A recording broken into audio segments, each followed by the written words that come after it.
केंद्र की सरकार से भी पूछना चाहता हूं, बिहार की सरकार से भी पूछना चाहता हूं, पूरे देश के लोगों से पूछना चाहता हूं, पूरे देश के सभी धर्म को मानने वाले लोगों से पूछना चाहता हूं, और मैं बिहार के राज्यपाल से विशेष रूप से पूछना चाहता हूं, क्या बिहार के राज्यपाल इतनी हिम्मत कर सकते हैं कि वो जो बौद्धों की साकेत नगरी अयोध्या, जिसमें खुदाई में सारे अवशेष बुद्ध के निकले, जो कभी साकेत नगरी हुआ करती थी, लेकिन माननीय सर्वोच्च न्यायालय ने तमाम साक्ष्यों को दरकिनार करते हुए, देश के संविधान और कानूनों को दरकिनार करते हुए, आस्था के आधार पर जजमेंट देकर वहां राम मंदिर का निर्माण करवाया।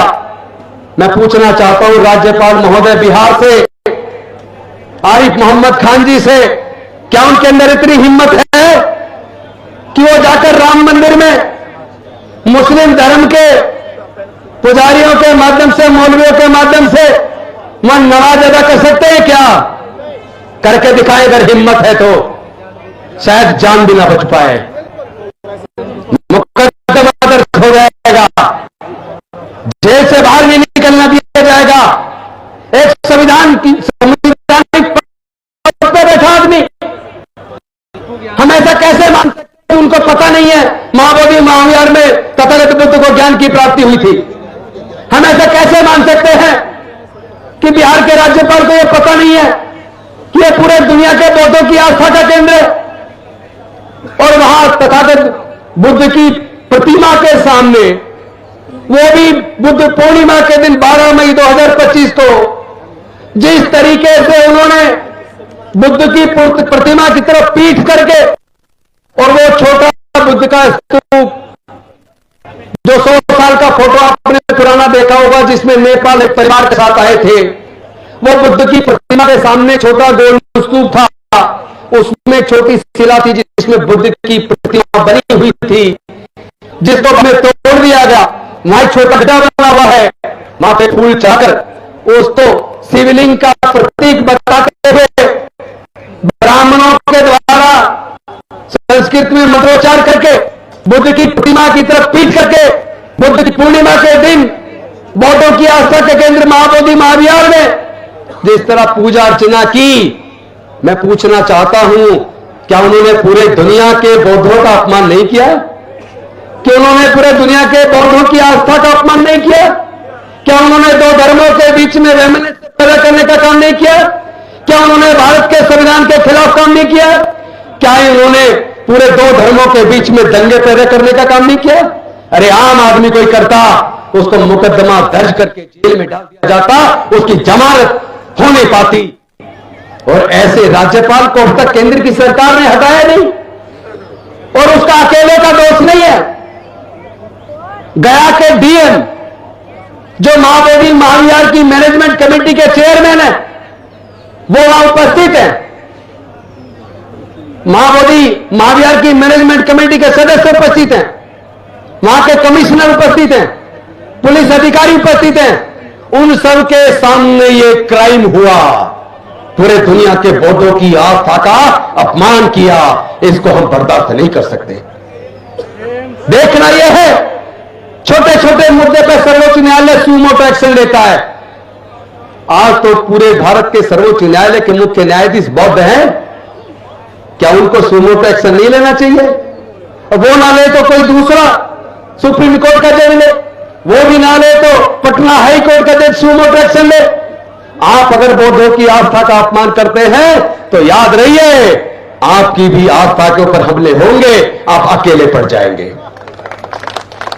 अभी तो जो आपको ताकत मिल रही है, ये ताकत भारत के अति पिछड़ों, दलितों, आदिवासियों की वजह से मिल रही है, जो अज्ञानतावश अभी तक अपने पूर्वजों का इतिहास नहीं जानते।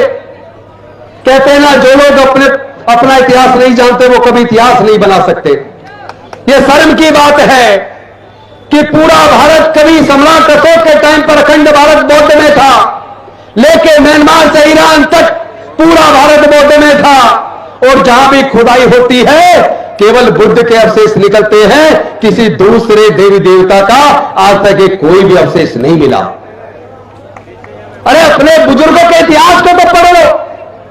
अगर आप अपनी दुनिया की सबसे बेशकीमती सांस्कृतिक विरासत के इतिहास को नहीं जानते, अगर आप अपने पूर्वजों के इतिहास को नहीं जानते, तो आपसे बड़ा दोषी कोई नहीं है। आपको तो डूब मरना चाहिए।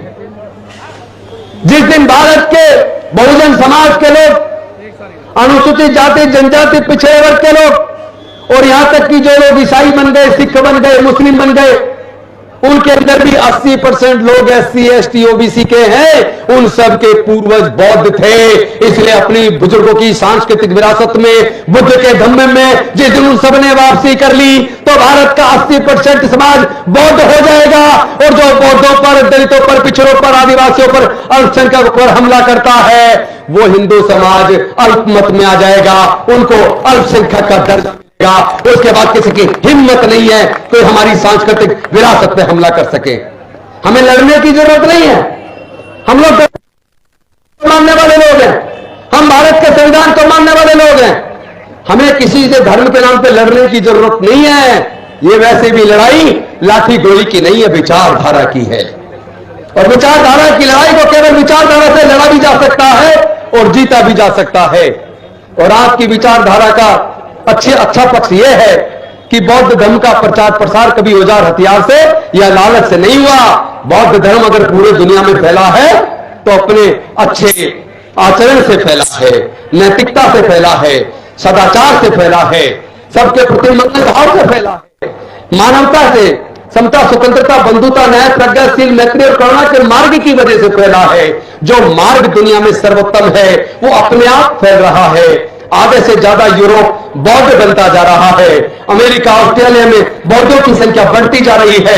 और मैं विश्वास दिलाता हूं 5 अक्टूबर 2022 को डॉक्टर बाबा साहेब अम्बेडकर के भवन रानी झांसी रोड पर जब हमने 22 प्रतिज्ञा लेकर बौद्ध धर्म की दीक्षा ली, उसके बाद बौद्ध में भारत का सपना, बाबा साहब का सपना साकार होने चला है। कम से कम 20 करोड़ लोग आज भारत में बौद्ध धर्म को मानते हैं। और दुनिया को अगर शांति चाहिए, अगर यूक्रेन रसिया के बीच युद्ध चल रहा है, अगर फिलिस्तीन इजराइल के बीच युद्ध चल रहा है, या दुनिया के किसी भी देश में युद्ध चल रहा है, तो उसको अशांति से शांति में बदलने के लिए, युद्ध खत्म करके मानव कल्याण की भावना अगर पैदा हो सकती है तो तथागत बुद्ध के धम्म से हो सकती है। हमारे प्रधानमंत्री तो दुनिया में जाके कहते हैं हमने दुनिया को युद्ध नहीं बुद्ध दिया, लेकिन कम से कम धोखा देना तो बंद करो आदरणीय प्रधानमंत्री जी। अगर हमने दुनिया को युद्ध नहीं बुद्ध दिया तो भारत के अंदर धर्म के नाम पर नफरत क्यों? भारत के अंदर जाति के नाम पर नफरत क्यों? आप पहल क्यों नहीं करते? भारत में जातियों को खत्म करने का आंदोलन आप खुद क्यों नहीं करते? हम करेंगे। जब भारत बौद्ध में बन जाएगा तो जाति अपने आप खत्म हो जाएगी और हम अपने बुजुर्गों की सांस्कृतिक विरासत को मजबूत करेंगे। साथियों, उस आंदोलन को